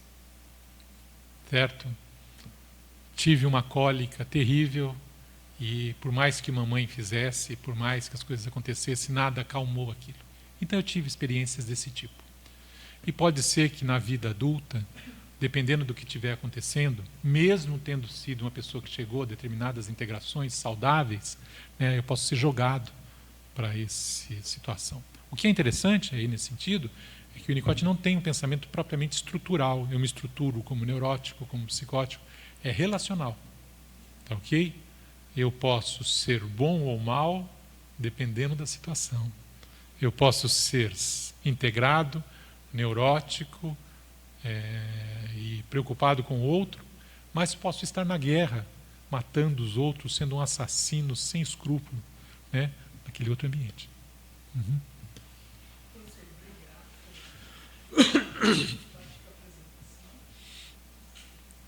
Me lembrou o professor Noam Chomsky falando, quando ele foi questionado sobre a questão do inatismo linguístico. O professor disse o seguinte, que o gene define a função dos circuitos neurais, no entanto não define as experiências que esses circuitos vão absorver. Nesse sentido, o professor David Popper, da Universidade de Nova York, disse que o eu pode ser considerado uma espécie de enciclopédia de esquemas neurais. Como que a gente poderia aproximar com as propostas de Winnicott de sou ponto, sou diferente dele, sou dele, podendo levar em consideração o exemplo dos circuitos neurais, dos neurônios espelhos que são inatos e propiciam uma espécie de proto-diferenciação entre o mundo externo e externo, neurônios É fato que eu, você, temos um corpo. E temos um corpo determinado geneticamente.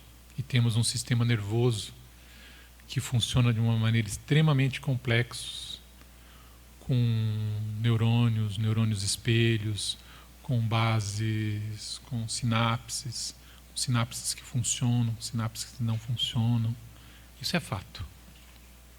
Não há fenômeno humano que não tenha individual, que não tenha o seu correspondente fenômeno corporal associado. Um ato falho, um sonho, um desejo, uma depressão, um autismo, eu poder falar eu.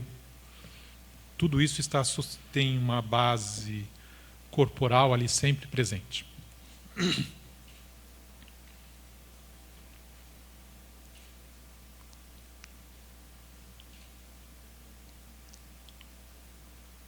Talvez a formulação que Spinoza faz sobre como que é a existência psicossomática possa nos ajudar um pouco nessa direção. Spinoza diz: nós somos uma coisa só, corpo e alma. Dependendo de como eu olho, eu vejo o corpo, extensão.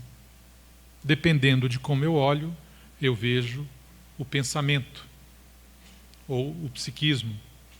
Tá ok? Essas duas linhas seguem paralelas umas às outras. Se eu estou resfriado, de corpo e alma. Se eu estou apaixonado, de corpo e alma. Tá ok? Ativamente ou passivamente. O corpo não age sobre a alma e a alma não age sobre o corpo. É uma coisa só acontecendo. Mas ou eu olho para cá, ou eu olho para lá. Há tentativas de olhar para as duas coisas ao mesmo tempo. Temos uma dificuldade de dizer que tal conjunto de neurônios ou tal conjunto de funcionamento de neurônios, isto é o eu. Eu tenho uma dificuldade de fazer essa passagem, como Soms faz com a neuropsicologia, com a neuropsicanálise. O que Freud fez, e agora não vou te dar uma resposta cabal sobre isso, mas vou te contar o que Freud fez. Freud, em 1897, escreveu um projeto de uma psicologia científica, tentando dizer como que era o psiquismo humano, descrevendo-o em termos de funcionamento de 3 tipos de neurônio. Esse é o chamado Projeto de uma Psicologia Científica, texto que ele não publicou. E quando ele escreveu isso, ele ficou num certo estado de júbilo, escreveu para a Fliss, mandou para a Fliss. 3 meses depois, ele escreveu para a Fliss assim: desculpe, primeiro ele escreveu para a Fliss, tudo se encaixa, cheguei numa teoria geral sobre as neuroses, que serve para todas as neuroses. Estou em júbilo.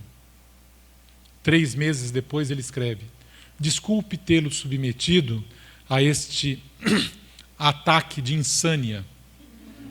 E ele abandona o projeto e constrói a interpretação dos sonhos, que é uma formulação sobre o que é o psiquismo em termos não biológicos, tipos de neurônios, mas em termos psicológicos. Resistência, barreira de contato, repressão. Quando Freud faz isso, ele não diz que não tem corpo. Ele não diz que não tem coisas corporais acontecendo. O que ele diz é: para tratar de pacientes neuroses de transferência, eu preciso de uma outra linguagem, de uma outra formulação, me dedicando ao campo dos sentidos psicológicos, dos sentidos psíquicos. E vou deixar a biologia e a neurobiologia para outro campo. E vou me manter aqui. Então eu acho que tem uma parte da psicanálise, uma grande parte, e aí eu vou citar um comentário que foi meu professor, Pierre Ferdidat, que no início de uma aula chegou meio de mau humor e falou: a psicossomática me enerva, certo? Fica com um pé em cada canoa. É o seguinte, vamos nos manter aqui no campo dos sentidos e significados afetivos da história do paciente, ver o que acontece aí, vamos mais longe dessa maneira. Clinicamente, vamos mais longe assim. Eu não sei dizer se em algum momento lá na frente essas coisas vão se conectar. Num momento, há saltos das neurociências para dizer que tal conjunto de imagens é o superego. Tal conjunto de imagens é o medo. Tá ok? Ou isso aqui que você está vivendo, como se chama depressão, tem a ver com tal falta de substância XYZ. Por enquanto, não temos uma passagem desse tipo. Mesmo porque, para fazer uma passagem desse tipo, você tem que fazer uma operação complicada. Quando você faz estudos de anatomia, biologia, neurofisiologia, você tem informações objetivas. Tá ok? Inclusive, são informações que não podem depender do observador, não podem depender de quem as sente, não pode depender dos indivíduos, nem do observador, nem do indivíduo. Ok? E você precisa disso. Quando você está na psicanálise, você precisa do oposto. Você te interessa como é que aquela pessoa sente a sua cor de pele. Como é que eu, analista, que tenho as minhas singularidades, interpreto aquilo e vivo aquilo com o paciente. Estou no campo das subjetividades. Para você passar do campo da subjetividade para a objetividade, dois caminhos. Ou eu transformo a subjetividade numa objetividade e comparo objetividade com objetividade, né? Ou eu transformo uma objetividade numa subjetividade e comparo subjetividade com subjetividade. Exemplo que eu tenho dado, uma metáfora que eu acho que é um exemplo que é bem da apreensão sensível do que eu estou falando. Nós temos um ar-condicionado funcionando. E, objetivamente, ele está regulado para manter a sala em 22 graus. Quando chega a 18, tem uma peça que se contrai e ele, ao se contrair mecanicamente, inclusive, ou eletronicamente, ele faz o aparelho funcionar diferentemente porque ele manda impulsos, manda mensagem, mas ele liga um botão, aperta um botão lá dentro. Tá, ok? E quando ele chega a 25, dilatou, aperta outro botão. E ele fica regulando a temperatura assim, mantendo mais ou menos em 22 graus. Qual é a maneira como você vive 22 graus? Qual é a maneira como uma mulher que está na menopausa, com 50 anos, vive os 22 graus? Agora, quero ver, objetivamente, você dizer como é que aquela pessoa se sente. Você não vai conseguir isso, você só vai conseguir subjetivamente. Ok? Então, eu vou ser sacana aqui um pouco. Eu tenho pena dos que estão com um pé em cada canoa, porque tem uma tarefa impossível, né? Ou quase impossível. Mas que se for bem realizada, talvez configure aquilo que Freud falou no Análise com Fim e Análise Sem Fim, que é, talvez no futuro, as descobertas da biologia e da neurofisiologia tornem a psicanálise desnecessária. Porque tudo será resolvido objetivamente. Eu desconfio que isso não é possível. Bom, mais alguém? Sim. Quem? Sim. O bebê não existe. Essa coisa chamada o bebê não existe. Do bebê. Aliás, do ponto de vista do observador. Sim, do ponto de vista do observador. A frase inteira é, do ponto de vista do observador, o bebê, enquanto entidade autônoma sozinha, não existe. É essa a formulação descritiva.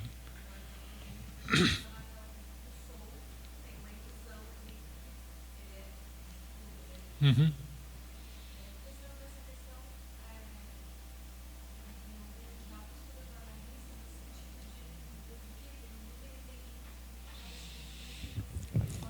Sim. A sua pergunta é boa pelo seguinte. Nós, como analistas,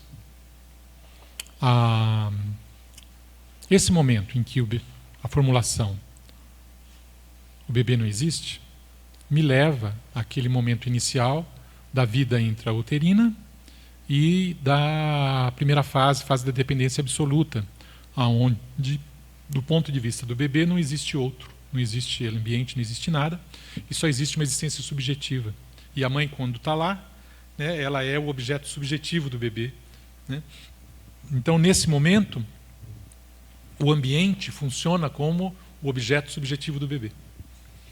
Depois, na transicionalidade, quando o bebê tem o bebê ou a criança brinca com uma outra criança consigo mesma, ela tem um outro tipo de relação com o outro. Uma criança brincando com o outro. Tá ok? Nesse sentido, a criança e o outro compartilham de um fenômeno transicional. E depois que a criança, digamos, chegou nessa unidade, eu sou, e já pode distinguir que tem coisas que são fora dela, ela se lida com as coisas do mundo como eu aqui, você aí, ou os objetos aí, tem coisas aí fora que eu quero, tem um objeto que eu gosto, minha boneca, mas que não sou eu, e que não é um objeto transicional, mas que está fora de mim, e etc.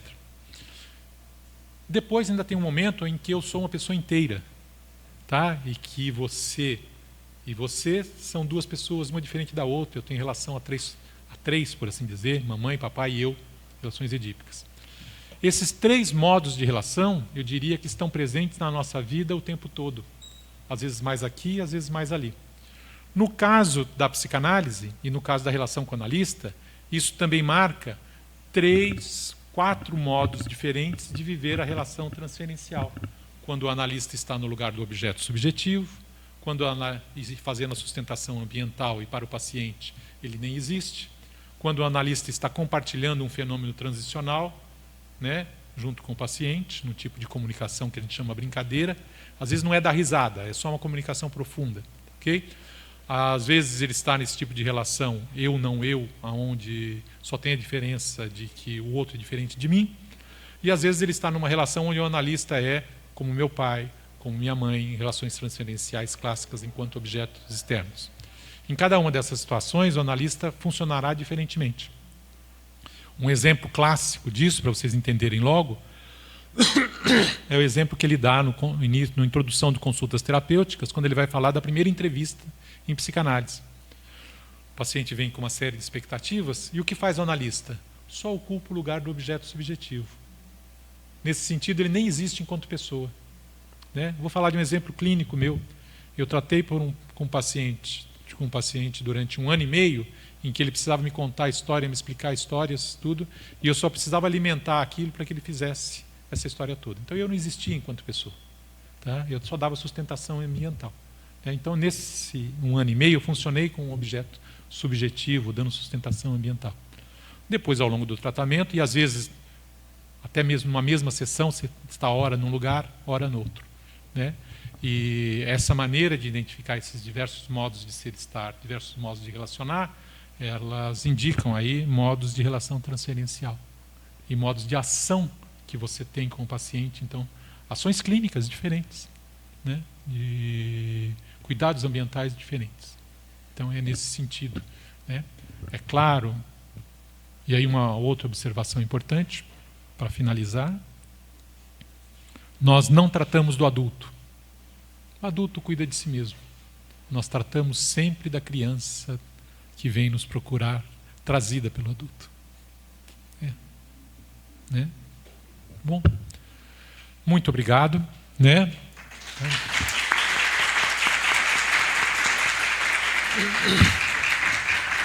Agradeço a presença de vocês.